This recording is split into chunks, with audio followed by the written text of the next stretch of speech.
우리가 믿는 하나님은 영생하신 분이십니다. 영원히 산다 단어로 보면 이렇게 해석할 수가 있죠. 영원히 산다.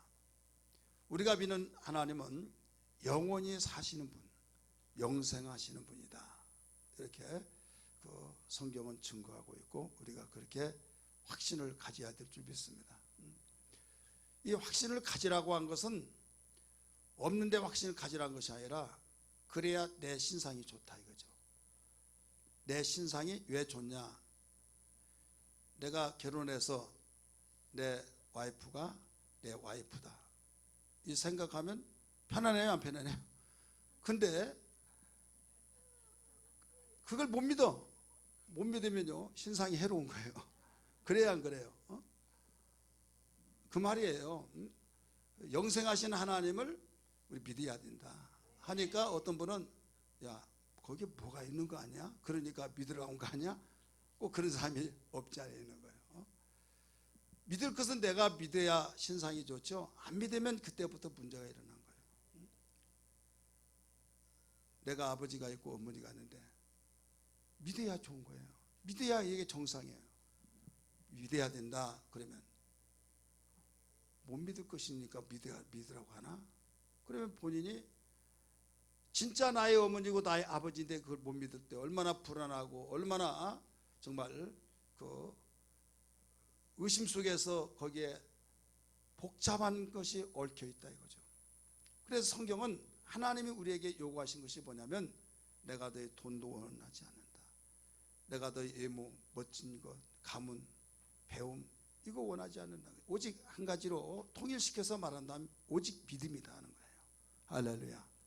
믿음이 없이는 기쁘시게 하지 못하나니 하면서 믿음을 요구하시는 거예요.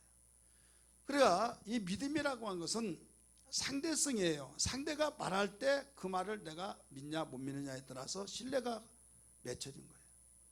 상대가 그렇게 진실을 토하면서 이야기했음에도 불구하고 믿지 못한다는 것은 불신이 쌓여지면서 관계가 형성이 되지 않습니다. 그래서 믿음이 없이는 기쁘시게 못하나니 하면서 하나님이 당신과의 관계를 맺는 것은 증거자가 있고 그 증거하는 그 내용을 믿을 때 그때부터 관계가 형성이 된 겁니다. 가장 교회 생활하면서 신앙생활하면서 불행한 사람이 어떤 사람이냐? 설교 시간에 하나님 말씀을 듣는 시간이 지루하고 믿지 못하고 딴 생각이 되고 복잡해지면서 머리가 터지려고 하고 의심만 생겨진 거, 이건 불행한 거예요. 여러분 공부하는 학생이 선생님이 가르칠 때 집중이 되어지고 저 말을 정말 내가 한순간이라도 놓쳐서는 안 된다 하면서 잘 깨달아지고 알기 위해서 들으려고 경청하는 사람, 그 학생은요 행복한 자예요. 믿으시길 바랍니다. 근데 지겨워가지고 연필말 둥글리고 앞에 사람 공부하는 거 보고 이렇게 머리 잡아 당기고 옆에 찌르고 여러분 얼마나 불행할까요? 이것도 한두 번이지 시간 안 가가지고 미칠 지경이다 이거죠. 이 자리에 참석하는 우리 성도들은 시간 간 줄 모르고 하나님 말씀을 들을 때 믿어지는 역사가 있기를 바랍니다. 믿어진 것은 내 마음대로 되는 것이 아니라 하나님의 전적인 은혜인 걸 믿기 바랍니다. 세상에 보는 것도 믿지 못해서 과학적인 증거가 맞냐, 정말 이거 물증 있냐, 이런 시대인데 보이지 않는 것을 말한다고 할 때 여러분 보통 믿음이 아니고서는 믿을 수가 없는 거예요. 그렇지 않습니까? 이 땅에 있는 것도 믿지 못해서 이모저모 다양하게 요구한 것들이 많은데 저 하늘에서 오신 주님이 하늘의 내용들을 가르치고 증거할 때 그 말을 믿지 못한다고 한 것은 그냥 일반적으로 볼 때 그럴 것이다 이해하지만 믿는다고 하는 것은 하나님의 전적인 은혜가 지금 주어지고 있는 것을 알아야 될 줄 믿기 바랍니다. 믿음이 없이는 하나님을 기쁘시게 할 수 없나니 사람은 태어나면 죽고 태어나면 죽고 그래서 다 죽는다 하는데 하나님만은 영생하신 분이다 이거예요. 영원히 사시는 분. 그래서 독생자를 이 땅에 보내셔서 죽으셨지만은 영생하신 분의 아들이신지라 그분에게는 영생이 있어서 죽어도 살고 해서 부활하신 생명의 역사가 있는 걸 믿기 바랍니다. 예수 믿는 사람이 복이다 복이다 이런 말 많이 듣죠. 왜 복이라고 합니까? 내가 볼 때는 예수 믿는 사람 더 잘 살고 가진 것도 많고 일이 잘 풀리고 형통형통 대로의 길로 걸어가고 누가 보더라도 저 사람 복 받았다, 그것도 아닌데도 성경은 무조건 어떻게 보면 주입식으로 예수 믿으면 가장 큰 축복이다 라고 이야기할 때 아멘 아멘 하고, 또 못 믿으면 믿으라고 하고, 이건 이해가 될 수 없다 이런 말을 하죠. 이것도 믿어져야 정말 아멘이 되어질 줄 믿습니다. 왜? 예수 믿으면 나의 처지 형편이 아무리 어렵다 할지라도 가장 큰 축복이요 가장 큰 복이라고 한 것을 진실로 내 마음속에 아멘이 되어지느냐. 영생하신 분을 내 아버지로 모시고 천하 영광을 다 받기에 합당하시고 세상을 창조하시고 역사를 준행하시고 생사화복을 중환하신 아버지가 내 아버지다 이거예요. 할렐루야. 이 사실을 알 때 세상이 두려울 것이 있습니까? 내가 가지고 있는 것이 없다고 해서 나는 불행하다, 나는 못 산다, 나는 이상해, 정말 내가 가장 불쌍한 자다라고 스스로 말하는 사람 누가 있겠습니까? 내가 가지고 있는 거 없을지라도 내 아버지가 부유하면 내 아버지께 요청해서 내가 이렇사오니 나를 긍휼히 여겨주시고 나에게 이것을 지원해 주세요 하면 좋으신 아버지, 부유하신 아버지 하나님께서, 여러분 하나님 아버지가 밀어주지 않을 자가 어디 있느냐 이거예요. 그래서 구약 성경에 신약 성경에 할 것 없이 통틀어서 가르쳐 준 것은 하나님을 아버지로 모시고 사는 사람에게는 가장 큰 복이라고 성경은 가르쳐 주고 있습니다. 그런데 오늘날 많은 사람이 신앙생활을 하면서 그냥 종교인이 되어서 여기서는 듣고 종교 예식처럼 형식처럼 의식처럼 행하기는 행하는데 생명력이 없는 거예요. 하나님 말씀을 듣고 그 말을 내가 밥을 먹으면 양식이 되어서 피와 살이 되어서 나에게 건강을 유지하듯이 말씀을 듣고 세상이 아무리 복잡하고 어렵다 할지라도 그 힘으로 말씀의 능력을 가지고 막힌 걸 뚫어가고 맨 걸 풀어가고 다친 걸 열어가며 생활을 해야 할 텐데 그게 없더라 이거예요. 그래서 들을 때는 잘 듣는 것 같은데 문 열고 나가면 땅이 꺼지도록 근심 걱정하면서 세상 모든 근심을 다 혼자 걸머지고 나 죽겠네, 내가 뭐 때문에 사는가, 내가 살아서 뭐해, 빨리 죽고 싶다고 하고 이런 입에 노래하듯이 그러고 사는 사람이 있더라 이거예요. 이 자리에 참석하신 분은 한 사람도 그런 사람이 없기를 바랍니다. 사랑하는 성도들이요, 예수 그리스도는 하나님의 아들로 이 땅에 보내심을 받고 오셨어요. 그분은 하나님이 영생하신 분이라는 것을 보여주시고 계신 거예요. 영생과 생명이란 같은 맥락에서 사용하고 있습니다. 생명이 있어야 영생하잖아요. 그래서 나를 믿는 자는 죽어도 살겠고 무릇 살아서 믿는 자는 영원히 죽지 아니하리라. 이게 영생이에요. 여러분 요한복음 3장 16절에 대한 사건 잘 알잖아요. 나를 믿는 자는, 저를 믿는 자는 영생을 얻으리라 나오잖아요. 영생을 얻으리라. 나를 믿는 자는 생명이 있고 이렇게 말하잖아요. 생명과 영생은 같은 말이에요. 그렇기 때문에 왜 하나님이 영생하신 분에 나하고 무슨 관계가 있느냐. 바로 나는 포도나무에 너희는 가지니 가지가 나무에 붙어 있으면 하나가 되어진 것처럼 주님이 생명이신 분이요 영생하신 분으로서 우리가 그분을 영접하는 순간에 우리는 하나가 되어서 우리에게도 생명이 있음을 증거하고 있다는 걸 믿기 바랍니다. 아들을 믿는 자에게는 생명이고 아들이 없는 자에게는 생명이 없다고 말씀하신 그 말씀이에요. 포도나무와 가지를 하나의 비유로 가르쳐 줬을 때 똑같은 말이에요. 그러면 어떻게 이렇게 엄청난 모든 사람이 다 죽어서 이 세상에 살다가 저주받고 심판받고 지옥 가고 그럴 수밖에 없는 존재가 하나님의 그 생명을 얻어서 영생의 삶을 살 수 있고 생명을 가지고 담대하게 스피아의 어떤 목숨을 가지고 있는 것도 아닌데도 불구하고 당당하게 사자굴 속에서도 불 가운데서도 목숨이 앞에 나에게 덜컹덜컹 끊어진 한이 있다 할지라도 두려워하지 않고 어떻게 그렇게 강하고 담대하게 살 수 있느냐 이거예요. 이 확신 때문에 그렇다는 걸 믿기 바랍니다. 생명의 능력, 영생의 확신, 이것 때문에 담대한 거예요. 목요일날부터 토요일날까지 선교 캠프를 갔다 왔습니다. 거기를 6시 넘어서 끝나는데요, 희종일관 그 현장에서 그 간증하는 소리를 들었어요.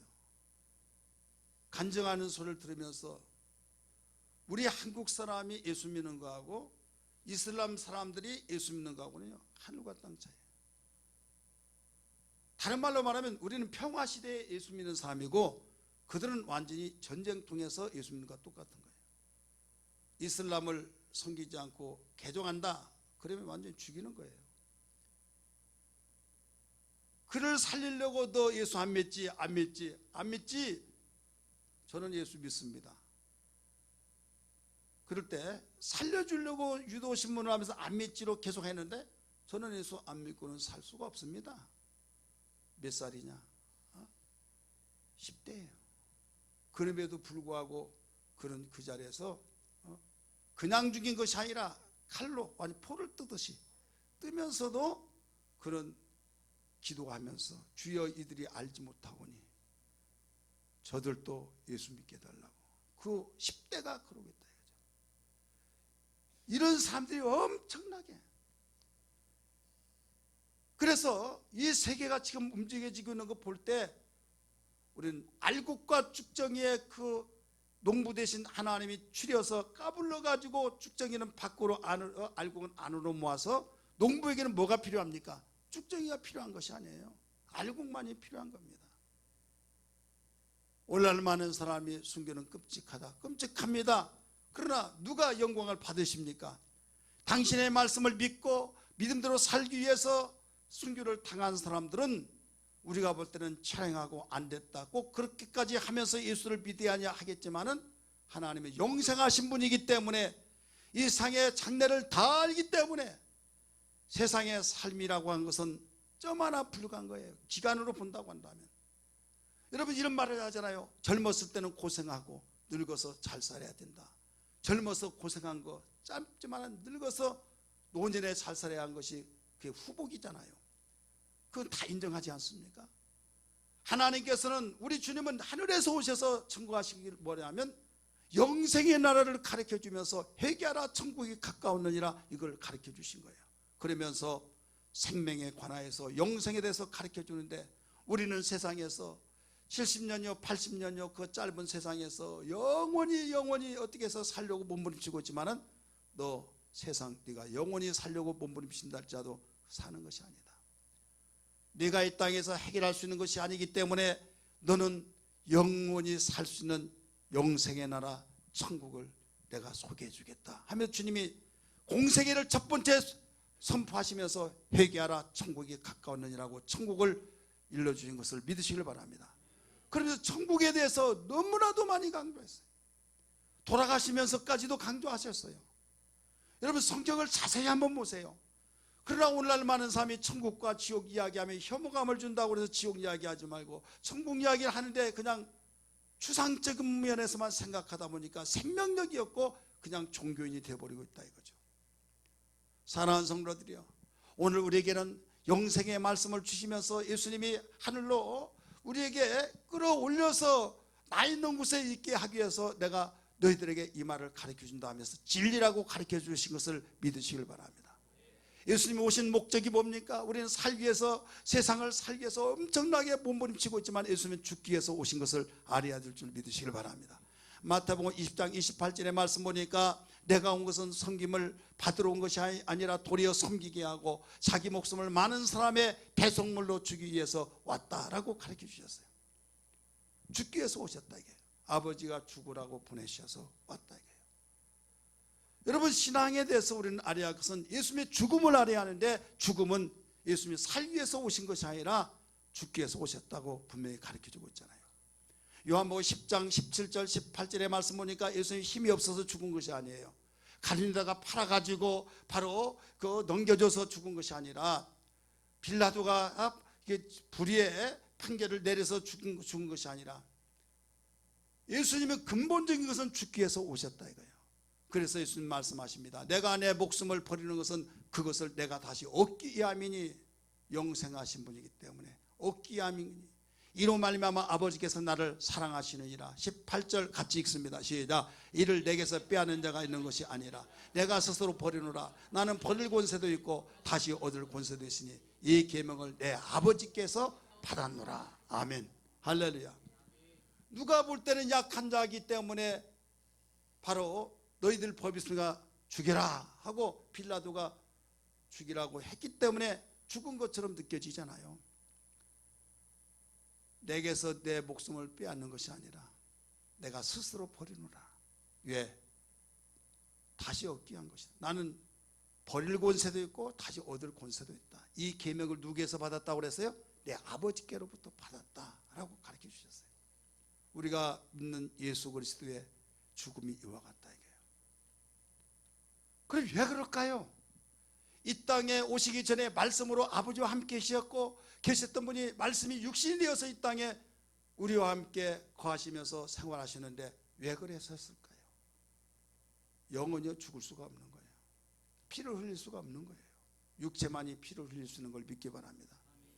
예수님 피 흘려 죽기 위해서 이 땅에 오셨는데 우리 인간이 죄를 짓고 죄 싹은 사망이기 때문에 이미 하나님과 관계가 끊어져 버려 죽었어요. 하나님은 당신의 형상을 따라 모양대로 지은 인간을 그대로 죽도록 방치해 두신 것이 아니라 살려주시는데 어떻게 해서 살려주시냐? 야, 그냥 살아나라. 그래 하나님 불법자가 되신 겁니다. 죄 싹을 바로 사망이기 때문에 사망의 값을 지불해 줘야 하는데 지불해 줄 자가 있어야 된다. 살려내기 위해서. 대속물이라는 건 뭡니까? 노예 제도 때 있을 때 노예를 내 아들이 있는데 내가 빚쟁이가 되어서 팔려갔다. 그러면 내가 돈을 벌어가지고 사가지고 다시 지불해주고 아들을 자유의 몸으로 만든 거예요. 그게 바로 대속물입니다. 죄값으로서 팔려가서 완전히 죄싹으로서 죽는데 이자를 바로 죄값을 지불해주고 다시 해방시켜 사오는 겁니다. 그러기 전에는 죄싹은 사망이 죽어야 하잖아요. 인간은 이미 죽어요. 죽었는데 대신 죽어주셔서 우리를 살려내는 겁니다. 그러기 위해서 하나님께서 독생자 예수를 보내신 거예요. 여러분 구원자라고 말하죠. 예수를. 보라 처녀가 아들을 낳으니 그 이름을 예수라라. 자기 백성을 죄 가운데서 구원할 자미라고 믿으시면 아멘 하시기 바랍니다. 세상에 수많은 종교들이 있어요. 모든 종교가 있지만은 그 종교의 대상, 그 종교의 창시자들은요 구원자가 아니에요. 그냥 이걸 믿어야 된다. 마음을 비워라. 선한 일을 하라. 착한 일을 하고 좋은 일을 하고 그런 측면에서 마음의 평안을 얻고 이렇게 말하죠. 기독교만이 유일하게 스스로 구원할 자가 없으니 내가 구원자를 보내주마. 구원자를 보내주셔서 그 구원자에 의해서만이 구원이 되어진다는 걸 알아야 될 줄 믿기 바랍니다.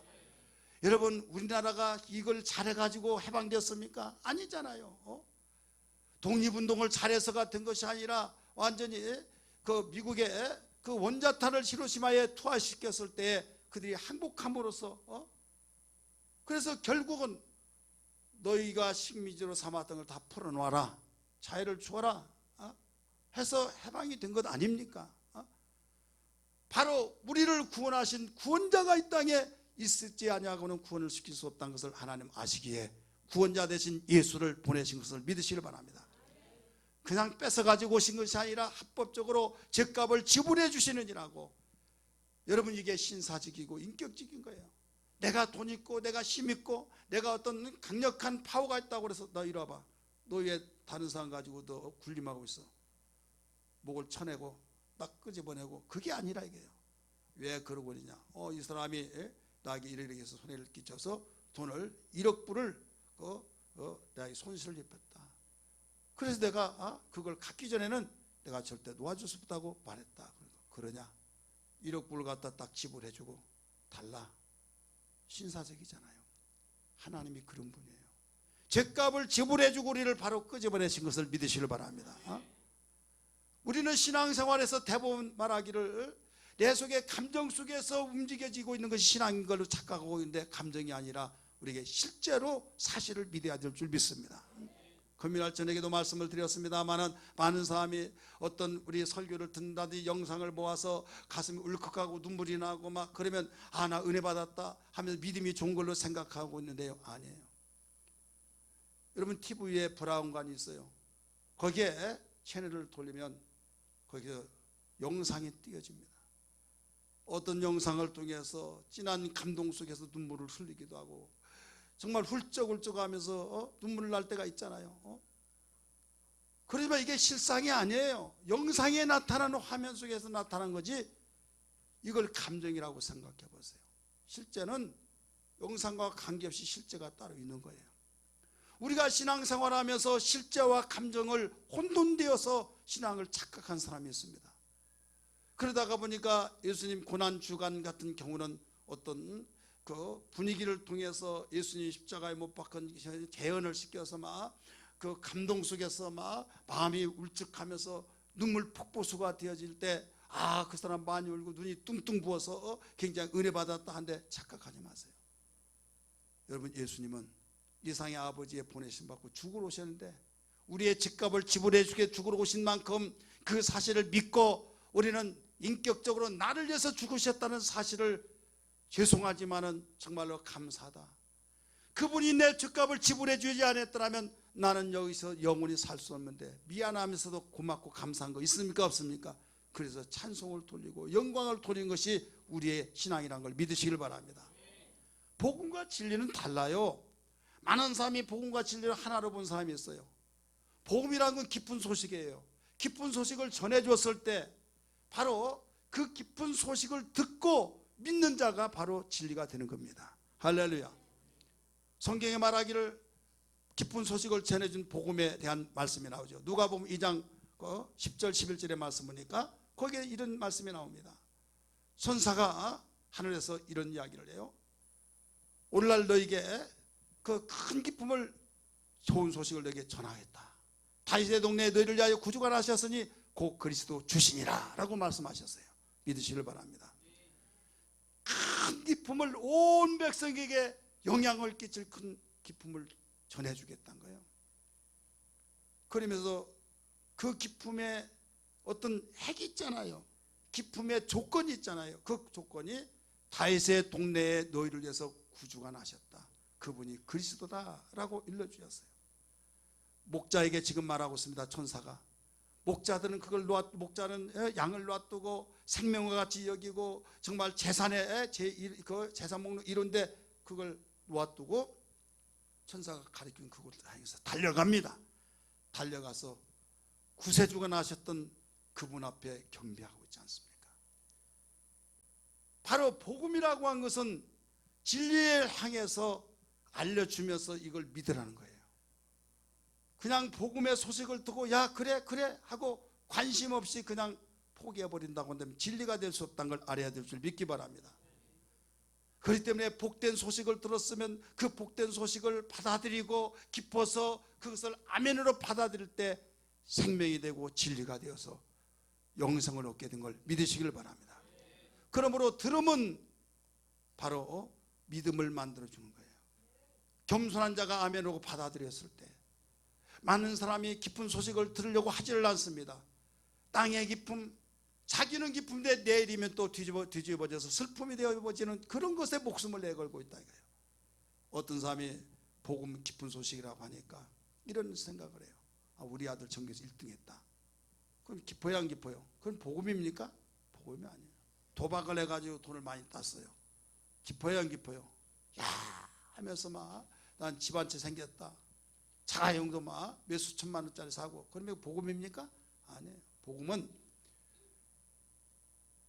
어떤 누구든지 똑같이 온 세상 사람들이 같이 그 소리를 들었을 때 박수를 치면서 야 하고 기뻐하는 그것이 되어야만 복음이 된 거예요. 우리 아들이 전교에서 1등 했다 야 하는데 2등 한 자는 어떻게 해요? 엄마 하면서 울고 막 왜 그래 그래. 책가방 던져면 하나 틀려가지고 1등 못했어. 여기서는 기쁜데 여기서는 슬프잖아요. 그게 복음이 아니에요. 사업을 해서 막 엄청난 돈을 벌었어요. 그런데 이쪽에서는 초상집이 된 거예요. 사스 때 어떻습니까? 여기서는 막 사업에 완전히 올수습이 되어지고 이쪽에는 막 분주해가지고 막 가동되어지고 마스크 만드니라고 막 그러니까 여기서는 기쁘고 여기서는 초상집이고 이건 복음이 아니라니까요. 과거나 현재나 미래까지 어느 지역이든지 모두 똑같이 영향력을 끼칠 기쁜 소식 이게 복음인데 이 복음은 예수 그리스도가 세상에 태어나셔서 죽으러 오셨는데 우리를 위해서 죽기 위해서 오셨다 희망이 있잖아요. 흑인도 백색인종도 황색인종도 어린아이도 어른도 어떤 곳에 있든지 모든 사람들이 한결같이 똑같이 기뻐하는 사람, 기뻐할 수 있는 그 소식 이게 복음이에요. 여러분, 예수 그리스도께서 말씀하신 그 내용은 다 복음인 걸 믿기 바랍니다. 주님이 태어나셨다는 자체가 복음인 걸 믿기 바랍니다. 근데 그 복음을 듣고 아멘으로 받아들여야 된다 이거예요. 받아들이지 않으면 진리가 될 수가 없는 거예요. 요한복음 14장 6절 말씀 보니까 나는 곧 길이요 진리요 라고 했잖아요. 나로 말미암지 않고는 아버지께로 올 자가 없느니라.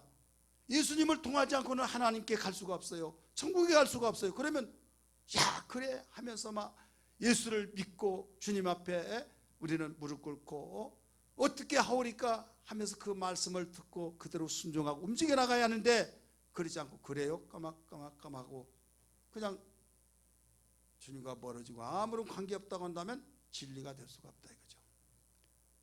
사랑하는 성도들이요, 오늘 보혈의 능력입니다. 보혈이라는 건 무슨 뜻입니까? 우리가 보혈의 능력, 보혈 말하고 있잖아요. 보혈이라는 말은 그리스도의 거룩한 피라는 말입니다. 따라서 그리스도의 거룩한 피. 그래서 사람은 피가 있잖아요. 생명은 육체에 피에 속했다고 그랬어요. 그래서 누구든지 피가 있는데 사람의 피하고 그리스도의 피하고 구별이 되어서 예수 그리스도의 피만이 보혈이라고 말합니다. 왜? 사람의 피는 흥건히 고에 딸지라도 증발돼 없어져 버립니다. 그러나 예수의 피는 없어지지 않냐고 사람을 살리게 되고 영생이 있고 생명의 능력이 있고 어디에든지 생명의 역사들이 나타나는 걸 믿으시길 바랍니다. 그래 보혈의 능력이에요. 그래서 우리는 8월달 7월달에 두 달에 걸쳐서 교육 및 영적 무장의 달인데, 여러분 영적 무장이 어떻게 되어집니까? 영적 무장 구호를 외친다고 되어진 것이 아니라 보혈의 능력이 있을 때 영적 무장이 된 걸 믿으시길 바랍니다. 사랑하는 성도들이요, 우리 영적 무장 되기를 원하시면 아멘 하시길 바랍니다. 그럼 보혈의 능력을 믿으시기를 주의 이름으로 축복합니다. 보혈의 능력이 어떻게 해서 이루어지느냐? 보혈의 능력은 말로만이 아니라 보혈의 능력 속에 예수의 대속물로 죽으심을 우리가 바로 알아야 될 줄 믿습니다. 따라서 합시다. 우리의 대속물로 죽으셨다. 이미 말씀드렸죠. 대신 죽어주셨다 이거예요. 그렇게 하기 위해서 오셨다 이거예요. 우리는 살기 위해서 태어났지만 예수님 죽기 위해서 태어났어요. 살기 위해서 태어났지만 죄인으로 태어나서 이미 사형 선고를 받아버린 겁니다. 사형하고 땅땅땅 해서 사형 집행을 받기 전까지에 지금 움직여지고 있지만 이미 그는 내일 모레 언젠지 몰라고 이미 하나님과의 이제 관계가 끝나버렸고, 죽으면 지옥 가버리고 살아서는 불행하게 되어지고 저주의 삶에서 살 수밖에 없고, 예수께서는 죽으러 오신 왜? 저가 죽을 것을 내가 대신 죽어주겠다는 거죠. 대속물로 오셨으니 여러분 얼마나 귀한 소식입니까? 이 소식을 기쁨과 감격으로 받기를 주의 이름으로 축원합니다. 두 번째, 보혈의 능력을 어떻게 해서 우리는 소유할 수 있느냐? 바로 예수는 우리를 바로 핏값으로 사셨다는 걸 알고 우리는 그 사실을 믿음으로 살아야 될 줄 믿습니다. 따라서 합시다. 우리를 피로 사셨다. 우리를 당신의 피로 사셨다 이게요. 고린도전서 6장 20절 한번 같이 볼까요? 고린도전서 6장 20절 시작. 값으로 산 것이 되었으니 그런즉 너희 몸으로 하나님께 영광을 돌리라. 너희는 값으로 사신 것이니 사람들의 종이 되지 마라. 아멘. 자, 예수님이 지금 우리를 핏값으로 샀다 이거예요. 피 흘려 죽으셨잖아요. 십자가 못 박혀 죽으신 그 사건은, 나를 위해서 피를 흘려 주신 것은 바로 우리를 핏값으로 사버렸다 이거죠. 핏값으로 샀으니까 이제 우리는 누구의 것입니까? 장로님, 누구의 것이에요? 우리의 것이라고 그렇게 말하잖아요. 주님의 것이라 이거 샀으니까. 백화점에 수많은 물건이 있어요. 돈 주고 내가 샀어요. 누구의 것입니까? 우리 성가대 누구의 것이에요? 그냥 만약에 안 사고 내가 내 걸 만들었어요. 절도예요, 절도. 도둑이에요. 돈 주고 샀으니까 내 것이에요. 주님이 우리를 사버렸다 이거예요. 십자가에 죽으신 건 역사적인 사건입니다. 역사적인 사건 속에서 그분이 나를 위해서 죽으셨다고 하는 그 사실을 믿으시면 아멘 하시기 바랍니다. 그러면 주님의 것이에요 이제. 그럼 나는 이제 주님을 뭐라고 합니까? 주님은 나의 주인이십니다. 샀으니까. 신앙 고백이 뭐예요? 주는 그리스도시요 살아계신 하나님의 아들이시라고 말하잖아요. 이 고백을 그냥 한 것이 아니라 이 사실을 알고 고백하라. 그냥 주는 그리스도시요 살아계신 하나님의 아들이시라, 주는 그리스도 살아계신 하나님의, 주는 그리스도 하나님의, 주는 해놓고 아 예수님 난 주님 모셨습니다. 뭘 모셨냐? 그냥요. 뭘 그냥요? 그 뭐냐? 그래서 설교를 잘 들어요. 샀다. 샀으면 바로 주님의 것이고 나는 바로 주님의 것일 뿐만 아니라 주님이 나의 주인이시다. 그래서 베드로는 확신 있게 고백을 하게 된 거예요. 보혈의 능력 있는 삶이 되기를 원하시면 아멘 하십시다. 그리고 어떻게 하느냐? 마음으로 믿어서 입으로 신까지 돼야만 됩니다. 따라서 마음으로 믿어 입으로 신하라. 자, 우리 그런 말을 많이 하잖아요. 로마서 10장 9절 10절의 말씀 보면 마음으로 믿어 의에 이르고 입으로 시인하여 구원에 이른다. 너무나 잘 암송도 잘 하잖아요. 자, 무엇을 믿어요? 복음을 전해줬을 때 그 복음을 믿어요. 믿고 거기에서 시인을 하는 거예요. 자, 그러면 이미 말씀드렸잖아요. 그냥 우리는 예수님 나의 구세주입니다. 그게 아니라 나를 핏값으로 사버렸기 때문에 나는 주님의 소유요 주님은 나의 주인이시요 그 사실을 믿으라 이거예요. 그 사실을 믿고 입으로 고백하라 이거예요. 우리 교회란 건 뭔지 아십니까? 교회는 주님의 사실 핏값으로 산 사람들이 모이는 공동체가 교회예요. 사도행전 20장 28절 한번 보실까요? 사도행전 20장 28절 시작. 여러분은 자기를 위하여 또는 온 양떼를 위하여 산 거라. 성령이 그들 가운데 감독자로 삼으시고 하나님이 자기 피로 사신 교회들을 보살피게 하셨느니라. 할렐루야. 하나님이 자기 피로 사신 교회를 보살피게 하시느니라. 핏값으로 사버렸다 이거죠. 목숨으로 샀다 이거예요. 여러분 이건 엄청난 사건입니다. 이걸 마음으로 믿어서 입으로 시인하라는 거예요. 고백하라는 거예요. 어제 간증을 들었는데요. 미국 시민권자고 쿠르트족이 있는데 대단한 족속이에요. 그런데 세계 나그네로 떠돌아다녀요. 근데 태어나면서 미국 시민권을 가지는데 부모도 없고 완전히 자기는 출처를 모르는 거예요. 그런 가운데 어떤 남자가 가까이 하면서 굉장히 다정다감하니까 거기에 정에 빠져가지고 결혼을 했어요.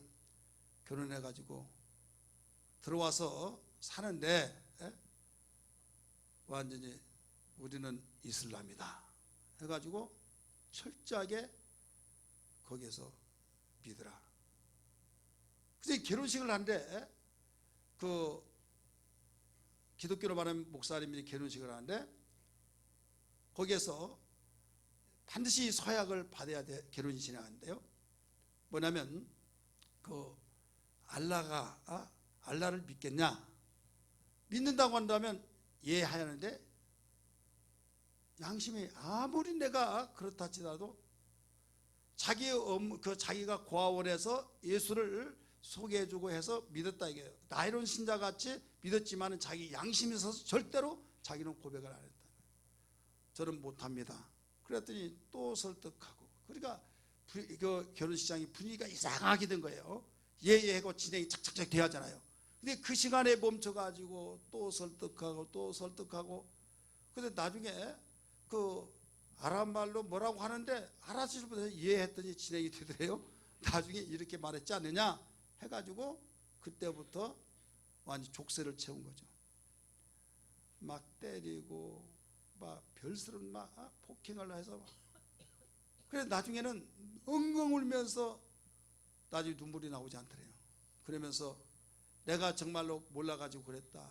그러면서도 거기에서 신앙 고백이 아니지만은 그 고백을 했다고 하니까 그래서 이제 그 억압이 돼가지고 완전히 새장에 갇혀 있는 사람처럼 살게 됐다 이거죠. 그런 가운데 우리 전도하는 사람이 가서 복음을 전해가지고 이건 당신이 알고 한 것이 아니고 이렇게 됐다. 복음을 전했어요. 거기서 나와가지고 예수를 믿게 된대요. 나중에 복음을 믿고 완전히 허를 날아다닌 것은 기쁨과 자유를 얻으면서 새 세상을 사는 거죠. 그러면서 이 고백이라는 것이 아무도 보지 않았고 내 마음 내 속에서 신과의 약속이지만 고백이 이렇게 무섭다는 거죠. 이 말 하려고 한 거예요. 나의 진실한 고백. 그래서 하나님께서 마음으로 믿어 의에 이르고 입으로 신하여 고백한다. 예수님은 나를 핏값을 주고 샀다. 그럼 나는 주님의 것이다.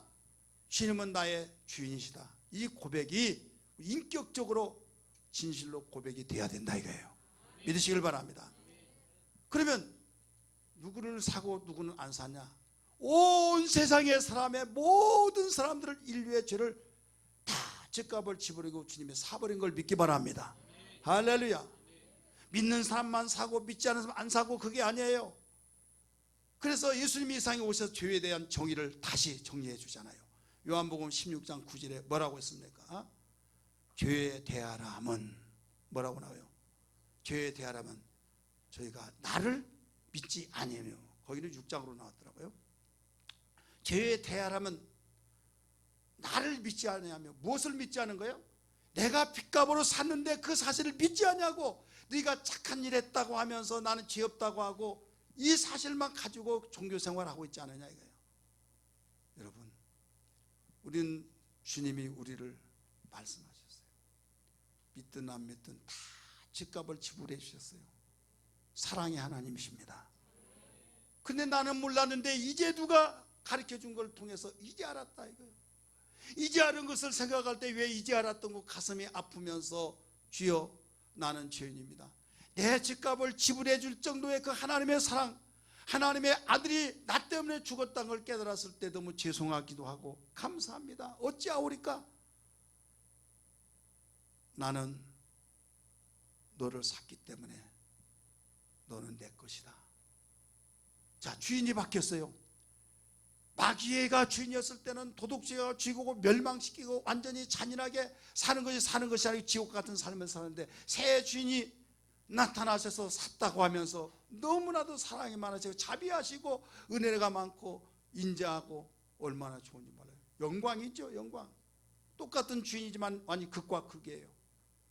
그래서 나의 주인이셔 감사합니다 하면서 주님을 마음속에 구세주로 영접한 거, 주인으로 영접한 거예요.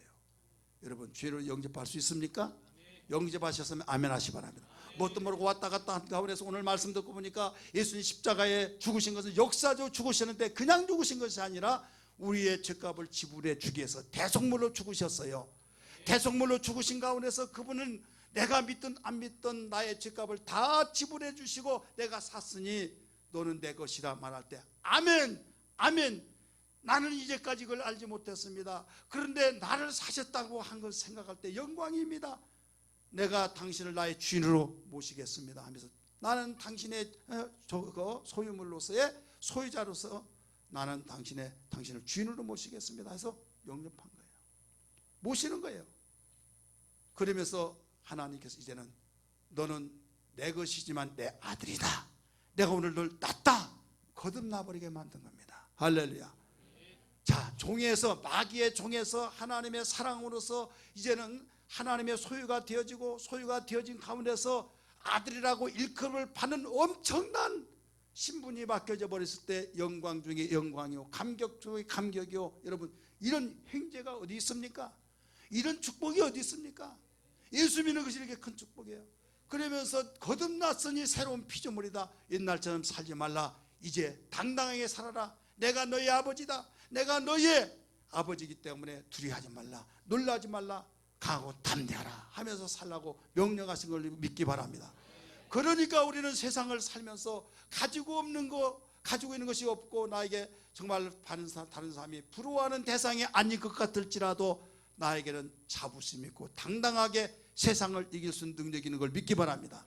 내가 없을 때 하나님 아버지께 기도하는 겁니다. 하나님 아버지, 내 처지 형편이 이렇사오니 나를 긍휼히 여겨 주옵소서. 나를 살리기 위해서 나를 죗값을 지불해서 나를 사셨으니 나 이런 처지 형편을 긍휼히 달라고 말할 때 주님이 먼저 팔을 걷어버 주시고 찾아주신 것을 믿으시길 바랍니다. 얼마나 여러분 행복합니까? 얼마나 기쁘냐 이거예요. 얼마나 여러분 정말 이보다 더 큰 축복이 어디 있습니까?